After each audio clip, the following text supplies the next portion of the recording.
Hi, good afternoon. Pagkaluto talaga sa tuyong sapsap na to, ay naku, grabing takam ko talaga at the time po, sabi ko sa isip ko, sana man lang may kamote o di kaya puto balangoy at buti. Nakita ni Habi si nanay na naglalako, although di namin kilala ang naglalako ng puto balangoy na to, para bang alam ng panahon kung ano yung kinikrave ko sa isip ko.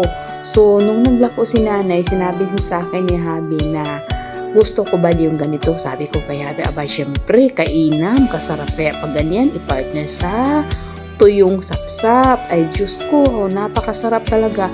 Mag-flashback lang sa akin itong mga ganitong klaseng pagkain way back sa probinsya namin na after school, ito yung madalas naming kakainin. Lalo sa probinsya, aminin naman talaga natin na medyo salat.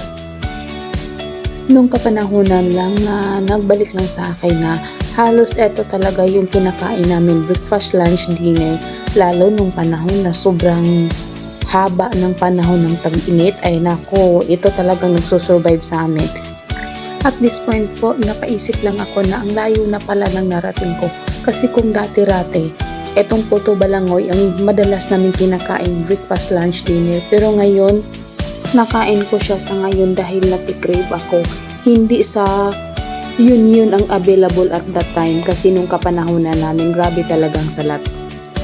Kaya laking pasasalamat ko kay Lord na pinadahanas niya sa akin yung ganong klaseng buhay sa probinsya. Tunay ang si Lord lang ang nakakalam kung ano man yung plano niya na sa atin sa pagdating ng panahon. Anyway, kain tayo, napahaba lang yung pagbalik tanaw, balik nakaraan ko. Kain tayo!